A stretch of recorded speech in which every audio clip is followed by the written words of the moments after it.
আল্লাহ তুমি আমার গুনাহগার উম্মতকে বাঁচাও। বিশ্বনবী পাগলের মতো একবার হাউজে কাউসারে যাবেন, একবার সিরাতে যাবেন, একবার পুলসিরাতের দিকে, একবার হাউজে কাউসারের দিকে পাগলের মতো দৌড়াতে থাকবেন। তার কোনো গুনাহগার উম্মত যাতে জাহান্নামে ঢুকে না যায়, সেদিন কেউ সুপারিশ করতে পারবে না বিশ্বনবী ছাড়া। কিয়ামতের ময়দানে ওই বিভীষিকাময় সময়ে মুসিবতের কালে মানুষগুলো পাগল হয়ে বিশ্বনবীকে খুঁজতে আরম্ভ করবে। সবাই মিলে বিশ্বনবীর কাছে যেয়ে বলবে, ইয়া রাহমাতাল লিল আলামিন, ইয়া খাতামান নবীন, রাহমাতাল লিল আলামিন। দেখেন আমাদের কি অবস্থা, কি কঠিন বিপদে আমরা আছি, দাঁড়াতে পারি না, সূর্যের আলোতে ঘেমে হয়রান। আজকে কেউ সুপারিশ করতে পারবে না। সব নবীরা অপারগতা স্বীকার করেছে, তারা বলেছে আপনি ছাড়া কেউ নাকি আল্লাহর সামনে দাঁড়াতে পারবেন না, আপনি একটু সুপারিশ করেন। বিশ্বনবী বলবেন, আসো আসো, আজকের দিনে আমি ছাড়া আল্লাহর সামনে কেউ দাঁড়াতে পারবে না। বিশ্বনবী মাকামে মাহমুদে যে আল্লাহু আকবার বলে সিজদায় লুটিয়ে পড়বেন। আল্লাহ রাব্বুল আলামিন বিশ্বনবীকে এমন কিছু চমৎকার শব্দ শিখাবেন, ওই শব্দগুলো দিয়ে আল্লাহর প্রশংসা করে বিশ্বনবী কাঁদতে আরম্ভ করবেন। বিশ্বনবী এমন ভাবে অজর দ্বারায় সিজদায় লুটিয়ে পড়ে কাঁদবেন, রব্বুল আলামিনের রহমতের দরিয়ায় জোশ লেগে যাবে। রব্বুল আলামিন এই দৃশ্য থেকে সহ্য করতে পারবেন না। রব্বুল আলামিন বলবেন, ইয়া মুহাম্মদ ইরফা রাসাক, ও নবী আপনি মাথা তোলেন, মাথা তোলেন, আপনার কান্না আমি সহ্য করতে পারি না। নবী আপনি মাথা তোলেন, সাল তুতা, আজকে আপনি যা চাবেন তাই দেব। নবী আপনি সিজদা থেকে মাথা তুলেন, সাল তুতা, যা চাবেন তাই দেব। ওয়াশফা তুশাফা, যার জন্য সুপারিশ করবেন তার সুপারিশ কবুল করে নেব। বিশ্বনবী এবার মাথা তুলবেন।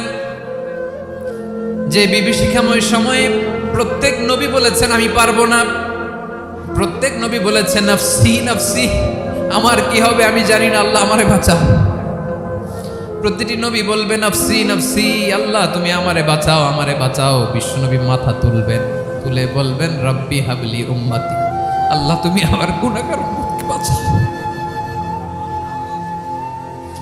এই দুনিয়ার বুকে রব্বুল আলামিন সব নবীকে একটা করে দাওয়া মুস্তাজাবা দিয়েছেন, মানে যে দোয়া করলে কবুল হয়ে যায় সাথে সাথেই। দাও বিহা, দুনিয়ার সব নবীরা ওই দোয়াটা দুনিয়ায় করে ফেলেছে। সব নবীকে আল্লাহ একটা করে দোয়া দিয়েছেন, নবী দোয়া করলেই কবুল। সব নবীরা ওই দোয়া করে ফেলেছে দুনিয়াতে। বিশ্বনবী বলেন আমি করি নাই। ওয়া ইন্নী আখতাবিউ দাওয়াতি শাফাআতান লি উম্মতি ইয়াউমাল কিয়ামাহ, আমার ওই স্পেশাল দোয়াটা আমি দুনিয়ার বুকে কঠিন বিপদে পড়েও কোনোদিন করি নাই। আমি আমার স্পেশাল দোয়াটা কিয়ামতের দিন আমার গুনাহগার উম্মতকে সুপারিশের জন্য রেখে দিয়েছি। আল্লাহ বলবেন নবীর ফারাসাক, মাথা তোলেন, আর কাঁদবেন না। বিশ্বনবী মাথা তুলবেন, আল্লাহ বলবেন সাল তুতা, আপনি যা চাবেন তাই দেব। ওয়াশফা তুশাফা, সুপারিশ করেন, সুপারিশ কবুল করব। বিশ্বনবী বলবেন আল্লাহ ওই স্পেশাল দোয়াটা দুনিয়াতে করি নাই, আজকে আমি তোমার দরবারে দাঁড়িয়ে কিয়ামতের দিন ওই দোয়াটা করছি। আল্লাহ আমার যে উম্মতের হৃদয়ে যাররা পরিমাণ ঈমান আছে, আমার একটা উম্মতকেও তুমি জাহান্নামে ঢুকাতে পারবা না। বিশ্বনবী পাগলের মতো একবার হাউজে কাউসারে যাবেন, একবার সিরাতে যাবেন, একবার পুলসিরাতের দিকে, একবার হাউজে কাউসারের দিকে পাগলের মতো দৌড়াতে থাকবেন। তার কোনো গুনাহগার উম্মত যাতে জাহান্নামে ঢুকে না যায়, সেদিন কেউ সুপারিশ করতে পারবে না বিশ্বনবী ছাড়া।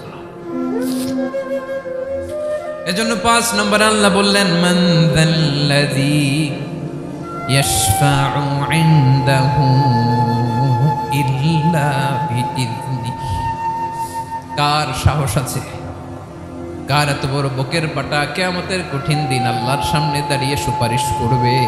কারো ক্ষমতা নেই, কারো ক্ষমতা নাই। বিশ্বনবী সেদিন সিজদায় পড়ে উম্মতের জন্য কাঁদবেন, সবাই কাঁদবে নফসি নফসি, আল্লাহ আমারে বাঁচাও, আল্লাহ আমারে বাঁচাও। বিশ্বনবী বলবেন উম্মতি উম্মতি, বিশ্বনবী আমার জন্য কাঁদবেন, আপনার জন্য কাঁদবেন, আমাদের জন্য সেদিন কেঁদে কেঁদে জাহান্নামের দরজায় দাঁড়িয়ে আমাদেরকে টেনে টেনে জান্নাতে ঢুকাবেন। এজন্য এই বিশ্বনবীর ভালোবাসা যেন আমাদের হৃদয়ে ভরপুর থাকে। আমার ভাইয়েরা, প্রতি শুক্রবার বিশ্বনবীর উপরে বেশি বেশি যেন আমরা দুরূদ পড়ি। আমরা যখন বিশ্বনবীর সালাম দেই, দুরূদ পড়ি, একদল স্পেশাল ফেরেশতা আছে যারা বিশ্বনবীর দুধটা নিয়ে সরাসরি বিশ্বনবীর রওজায় যায়, যে বলে অমুকের বেটা অমুক আপনারে সালাম দিয়েছে। বিশ্বনবী নিজ কবরের থেকে নিজেই সালামের উত্তর দেয়। বিশ্বনবীর ভালোবাসা যেন আমাদের হৃদয়ে থাকে, বিশ্বনবীর সুন্নাহ দিয়ে যেন আমাদের জীবনটাকে সাজাই, পারা যাবে ইনশাআল্লাহ। বিশ্বনবীর ভালোবাসা ছাড়া কেউ জান্নাতে ঢুকতে পারবে। বিশ্বনবীর পক্ষে আমরা বলব, বিশ্বনবীর পক্ষে আমরা লিখব, বিশ্বনবীর জন্য আমরা আমাদের কলিজার রক্ত বিলিয়ে দিব, ঠিক কিনা বলেন? সেদিন বিশ্বনবী ছাড়া কেউ সুপারিশ করতে পারবে না।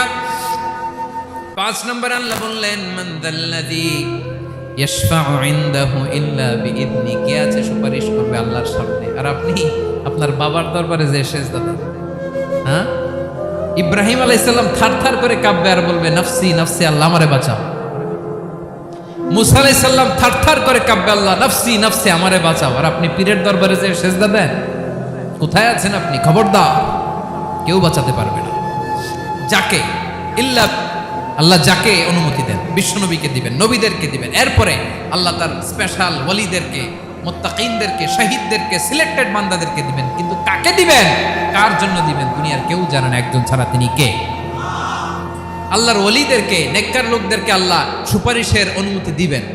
কিন্তু আপনি যারে মানেন, যার পায়ে সেজদায় লুটিয়ে পড়ে থাকেন, তারে যে আল্লাহ দিবেন, এটার কোনো গ্যারান্টি আছে? কথা বলেন। এজন্য জপতে হবে একজনের নাম, আওয়াজ করে বলুন, তিনি কে?